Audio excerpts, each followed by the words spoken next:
Hello Banaras, good morning. क्या हाल है? जाने दीजिए, जवाब अंडरस्टूड है, क्योंकि आज है वीकेंड। ढेर सारी प्लानिंग्स और उसे एग्जीक्यूट कैसे करना है ये डिसाइड कर रहे होंगे। वैसे सच में वर्किंग लोगों को ना कुछ ही टाइम मिलता है फैमिली के साथ क्वालिटी टाइम स्पेंड करने का, खुद के बारे में सोचने का। So it should be well planned and well executed too. अच्छा बनारस, मुझे ना ऐसा लगता है कि हम एक ऐसे दौर से गुजर रहे हैं जहां हम एक बहुत सैड जनरेशन है। हमारे पास सैड सॉन्ग्स ज्यादा हैं और हैप्पी सॉन्ग्स बहुत कम। ऐसा नहीं है कि आज के जमाने के पहले अगर हम अपने पेरेंट्स के जमाने की बात करें तो तकलीफें नहीं हुआ करती थी। ऑफ कोर्स होती थी, फाइनेंशियल, इकोनॉमिकल। उन्होंने शायद हमसे ज्यादा तकलीफें देखी हैं, लेकिन ऐसा क्या था जो उन्हें मेंटली स्ट्रांग रखता था? इमोशनली जितने टूटे हुए हम हैं आज की जनरेशन में, वो वैसे नहीं हुआ करते थे। फैमिलीज इकट्ठा रहती थी, एक ही घर में सारे रहते थे।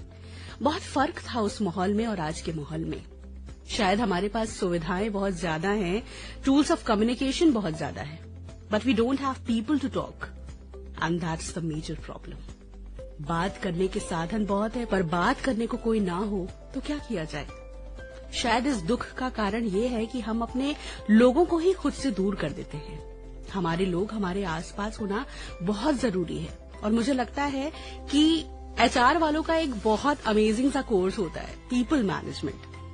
शायद ये सिखाना चाहिए लोगों को बचपन से ही कि अगर अब के अनुसार लोग मैनेज नहीं कर रहे हैं, आपकी एक्सपेक्टेशंस के अनुसार बिहेव नहीं कर रहे हैं, तो कैसे मैनेज किया जाए ताकि रिश्ते भी संभलें, नौकरियां भी संभलें। क्योंकि at the end of the day machines के साथ धोखा नहीं होता, इंसानों के साथ ही होता है। टूटी मशीन्स नहीं है, बीमारियां मशीन्स को नहीं लगती, टेक्नोलॉजीज को कभी तकलीफ नहीं होती, इंसान को ही होती है, और इंसान से ही होती है। पीपल मैनेजमेंट अगर आ जाए तो हम एक खुशहाल जनरेशन बना सकते हैं, और वो तभी होगा जब हम सोशल मीडिया की दुनिया से थोड़ा दूर होकर रियल वर्ल्ड में आएंगे। Social media is important, no doubt, but रिश्तों में कम्युनिकेशन रहना इज वेरी मच इम्पोर्टेंट, वरना सैड जनरेशन हैप्पी जनरेशन कभी नहीं बन पाएगी। स्टे ट्यून टू आपकी वाणी आकाशवाणी, मेरे यानी सना के साथ। Good morning Banaras.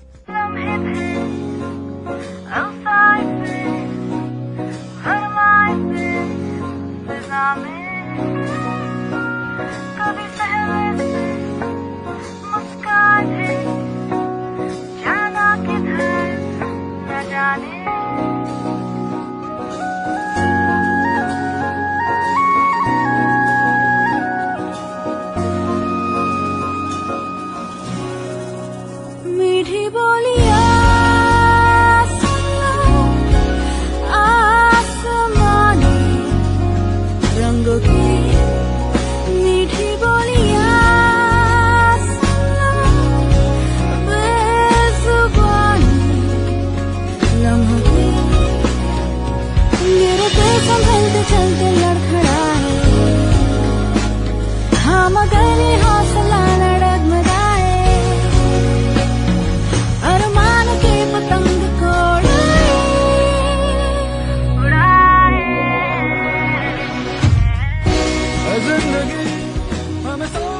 हाँ जी, welcome back to Banaras number 1 radio show good morning Banaras, only on world's number 1 radio station, आपकी वाणी आकाशवाणी। स्टूडियो की घड़ी में बज चुके हैं 7। तारीख है आज 10 जून 2023 और दिन है आज शनिवार का। तो चलिए फटाफट से इस सफर का आगाज करते हैं आज, और देखते हैं क्या हो रहा है देश, दुनिया और अपने शहर बनारस में खास। दुनिया के 20 सबसे बड़ी अर्थव्यवस्था वाले देशों के साथ भविष्य की चुनौतियों पर मंथन करने के लिए काशी तैयार हो गई है। जी हां, G20 सम्मेलन के तहत मंत्री समूह की बैठक में आने वाले मेहमानों की आगवानी को अंतिम रूप दे दिया गया है। दुनिया के दिग्गज देशों से आने वाले मेहमानों का स्वागत विदेश मंत्री एस जयशंकर करेंगे। G20 की बैठक 11 जून यानी कल से 13 जून तक होनी है। बड़ा लालपुर स्थित हस्तकला संकुल TFC में 12 जून को विकास मंत्रियों की बैठक होगी। इसकी तैयारियों को अंतिम रूप दिया जा रहा है। बैठक में हिस्सा लेने वाले सभी मेहमान कल शाम 6 बजे चार्टर्ड प्लेन से वाराणसी एयरपोर्ट पहुंचेंगे। विदेश मंत्री डॉक्टर एस जयशंकर मेहमानों का स्वागत करेंगे। विकास मंत्रियों की बैठक में अगले 100 वर्षों में दुनिया में आने वाली समस्याओं और उनके समाधान पर विचार विमर्श होगा।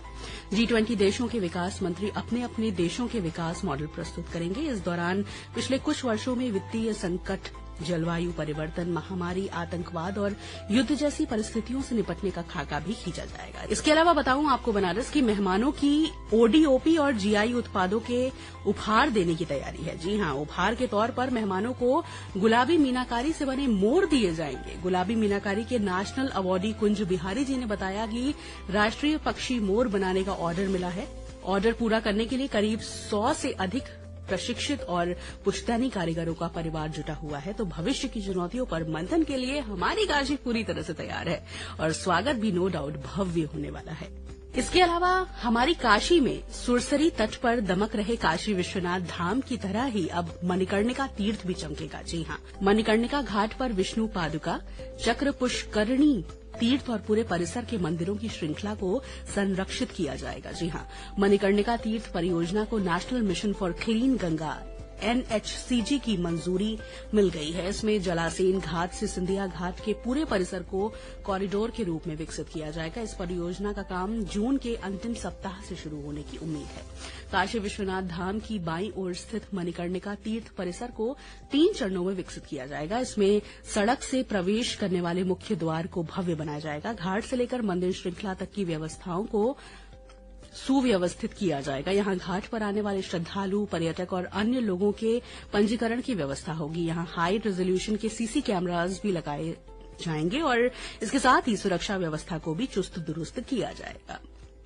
इसके अलावा कचहरी में लगे सीसीटीवी कैमरों की जगह हाई डेफिनेशन कैमरे लगाए जाएंगे। कचहरी के प्रवेश द्वारों पर लगे चेकिंग उपकरणों की ऑडिट टेक्निकल टीम कराई जाएगी। कचहरी के गेट नंबर 3 पर बैगेज स्कैनर की व्यवस्था कराई जाएगी और साथ ही पुलिसकर्मियों की संख्या बढ़ाई जाएगी। ये पुलिसकर्मी पूरी संख्या बल के साथ तैनात रहेंगे और इस पर विशेष रूप से ध्यान देने के लिए एसीपी कैंट को कहा गया है। इसके साथ ही देव शयन के साथ ही 4 महीने के लिए शहनाई की गूंज थम जाएगी। जी हां, भगवान विष्णु के योग निद्रा में जाने के बाद सभी मांगलिक कार्यों पर नवंबर तक के लिए विराम लग जाएगा। 26 जून को लग्न की अंतिम तारीख मिल रही है। अब केवल लग्न के लिए 5 ही शुभ मुहूर्त मिलेंगे। देवोत्थान एकादशी पर भगवान के जागने पर ही मांगलिक कार्य आरंभ होंगे। इसके साथ ही भारत करीब 3 दशक बाद इस साल मिस वर्ल्ड प्रतियोगिता के 71वें संस्करण की मेजबानी करेगा। देश में आखिरी बार साल 1996 में इसकी मेजबानी की थी। मिस वर्ल्ड संगठन की अध्यक्ष जूलिया मार्ले ने यह जानकारी दी और कहा कि भारत की अनूठी और विविध संस्कृति को बाकी दुनिया के साथ साझा करने के लिए अब और इंतजार नहीं कर सकते। महीने भर चलने वाली इस आयोजन में 130 से ज्यादा देशों की सुंदरियां हिस्सा लेंगी। इसके साथ ही वाराणसी के बाबतपुर स्थित लाल बहादुर शास्त्री इंटरनेशनल एयरपोर्ट पर हाईटेक फायर स्टेशन बनकर तैयार हो गया है। जी हां, इस नवनिर्मित फायर स्टेशन में भूमिगत टैंक, ओवरहेड टैंक, आधुनिक फायर अलार्म सिस्टम और जलापूर्ति पंप समेत कई अन्य सुविधाएं मौजूद हैं। गौरतलब है कि हमारे माननीय प्रधानमंत्री श्री नरेंद्र मोदी जी जल्द ही इस फायर स्टेशन का लोकार्पण करेंगे। इसके साथ ही इमरजेंसी मेडिकल सेंटर और एक वर्कशॉप का निर्माण कार्य भी पूरा हो चुका है। तो जी, ये रहा देश, दुनिया और शहर बनारस का हाल समाचार। Now let's move on to the history and special events of today, that is 10 June. Year 1995 में यूरोप में दुनिया की सबसे वजनी यानी 5100 किलोग्राम की घड़ी स्थापित की गई। इसके साथ ही केरला में ईयर 1999 में आज ही के दिन कोच्चि शहर में एक निजी अंतर्राष्ट्रीय हवाई अड्डे का संचालन शुरू हुआ। 54वें राष्ट्रीय फिल्म पुरस्कारों की घोषणा 2008 में आज ही के दिन हुई और लगे रहो मुन्ना भाई को सर्वश्रेष्ठ लोकप्रिय फिल्म चुना गया था, जिसमें संजय दत्त की भूमिका मुख्य थी। इसके अलावा बर्थडेज की अगर बात करूं बनारस, तो आज है Indian playback singer and music director रूप कुमार राठौर जी का जन्मदिन। तो Akashvani Varanasi wishes you a very happy birthday sir. और अब स्पेशल इवेंट्स की बात की जाए बनारस, तो आज है national ball point pen day. जी हां, जो हर साल आज यानी 10 जून को मनाया जाता है और ये दिन हमें इस विनम्र उत्पाद का सम्मान करने के लिए प्रोत्साहित करता है जो हमारे घरों, स्कूलों, कार्यालयों में हर जगह पाया जाता है। लगभग सभी ने अपने जीवन में एक बार बॉल पॉइंट पेन का उपयोग जरूर किया होगा और हम सब में से कई ऐसे लोग हैं जिनके जीवन में ये एक विशेष स्थान और जीवन के साथ साथ पेन होल्डर में भी एक अलग सी और खास सी जगह रखता है है ना। So this was all about today's special events and history. हाँ जी बनारस, देखिए इस वक्त ये जो भीषण गर्मी पड़ रही है इससे तो हम सब वाकिफ हैं, है ना। पर जरा सोचिए कि हम तो इंसान हैं, बोल सकते हैं, अपनी तकलीफें जाहिर कर सकते हैं, लेकिन उन बेजुबानों के बारे में कभी आपने सोचा है जो बोल नहीं सकते, अपनी तकलीफें जाहिर नहीं कर सकते? तो ऐसे में कोई है अपने शहर में जो निस्वार्थ भाव से सिर्फ इन बेजुबानों के लिए समर्पित है। तो चलिए मिलते हैं इस खास मेहमान से। गुड मॉर्निंग, आप सभी को मेरा प्यार भरा नमस्कार। मेरा नाम शिवम प्रजापति है और मैं वाराणसी का निवासी हूँ और मैं प्रकृति रक्षक समूह का संचालक हूँ।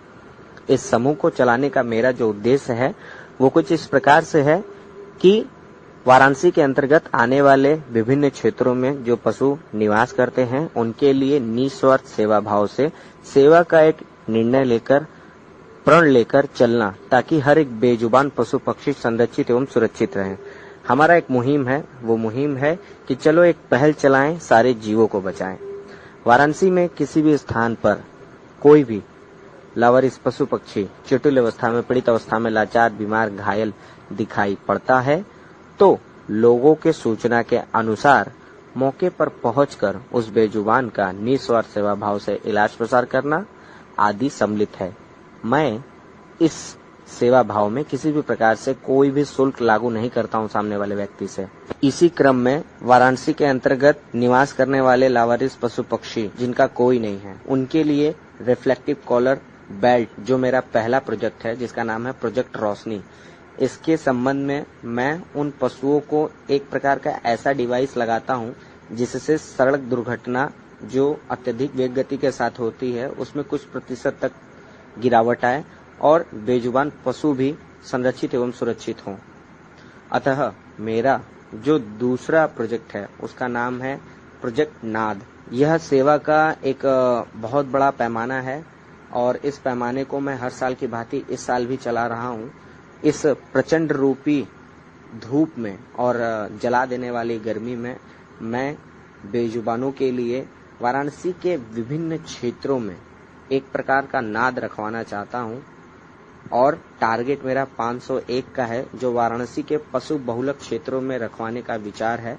तो इसको रखवाना चाहता हूं इसलिए ताकि पशु भोजन तो खोज लेते हैं लेकिन पानी की तलाश में वो गंदा पानी पीते हैं, जिस वजह से उनके दैनिक दिनचर्या में कई प्रकार की बीमारियां आती हैं जिनसे वो बीमार होते हैं। तो इसी क्रम में उनके लिए, बेजुबानों के लिए हम एक प्रकार का नाद रखेंगे जिससे पानी की रिक्वायरमेंट जो हो पूरी हो। हम सेवा भाव से परस्पर विगत 6 वर्षों से चले आ रहे हैं और आगे भी इसी तरीके से सेवा करते रहेंगे, निस्वार्थ सेवा करते रहेंगे।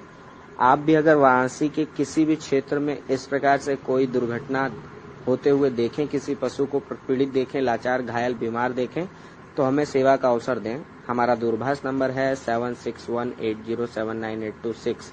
इसमें किसी भी प्रकार से मैं किसी से भी कोई भी शुल्क लागू नहीं करता हूं, ये निःशुल्क सेवा है। और आप अगर किसी बेजुबान को पाले हैं उसके लिए आप रिफ्लेक्टिव कॉलर के लिए भी हमें संपर्क कर सकते हैं। अगर आप अपने एरिया में नाद रखवाना चाहते हैं तो उसके लिए भी आप हमें संपर्क कर सकते हैं। हम आपके बताए गए स्थान पर नाद रखेंगे और पानी भरने की जिम्मेदारी आपकी होगी। तो बड़ा अच्छा लगेगा अगर हम एक दूसरे से कनेक्ट हों। तो इसी के साथ मैं शिवम प्रजापति विदा लेता हूँ। नमस्कार, जय हिंद, जय Bharat. Thank you so much Shivam for joining us and आपके इस काम के लिए मेरी तरफ से आपको a big round of applause. ऐसे ही अच्छे अच्छे काम करते रहिए क्योंकि अच्छे कामों और अच्छे लोगों की ना बड़ी कमी सी हो गई है दुनिया में। So Banaras, what's the program today? आज तो वीकेंड है और देखिए इस वक्त समर वेकेशन तो चल ही रहे हैं और सोने पे सुहागा हो गया है। आज वीकेंड है तो आसपास अगर आप कुछ बेहतरीन स्पॉट ढूंढ रहे हैं जो आपको तरोताजा कर दे तो चलिए शहर से करीब 70 किलोमीटर की दूरी पर ले चलते हैं आपको विंडम फॉल। जी हाँ, बीएचयू साउथ कैंपस से लगभग 2 किलोमीटर की दूरी पर स्थित है विंडम फॉल, जो स्पष्ट रूप से प्रकृति की सुंदरता को बढ़ाता है। गिरता हुआ झरना और भी इसकी खूबसूरती बढ़ाता है। चट्टाने और फ्लोरा की विविधता इसे एक जादुई जगह की तरह बना देती है। यहाँ प्रकृति के करीब होने की अलग ही अनुभूति प्राप्त होती है। इसका नाम ब्रिटिश संग्राहक विंधम के नाम पर विंधम जलप्रपात रखा गया है। इस जगह के पास एक सहूलियत बिंदु है जो आपको पूरी घाटी का एक मनोरम दृश्य देखने की अनुमति देता है, जो आपको इकट्ठा करने के लिए एक मंत्रमुग्ध कर देने वाला क्षण देता है। चारों ओर इतनी हरियाली होने से अक्सर ऐसा लगता है जैसे पूरी घाटी हरे रंग में रंगी हुई है।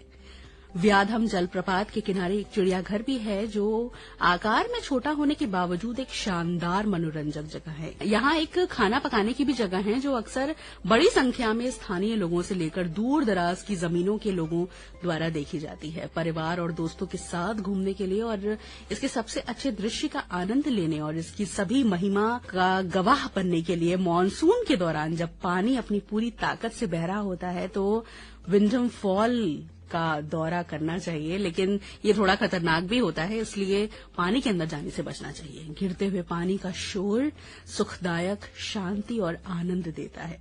प्रकृति से प्यार करने वाले लोगों के लिए ये जगह अति उत्तम है। बनारस फॉल के मुख्य द्वार के अंदर बच्चों के लिए एक पार्क है जिसे व्याधम पार्क के नाम से जाना जाता है, जिसे वर्ष 1976 15 अगस्त को बनाया गया था और इसका उद्घाटन वन सचिव आर.एस. शुक्ला जी ने किया था। एक सुंदर हाथी के रूप में बनाया गया एक विशाल स्लाइडर है जो बच्चों के लिए मुख्य आकर्षण है। इस पार्क के अंदर तरह तरह के झूले और स्लाइडर्स भी मौजूद हैं।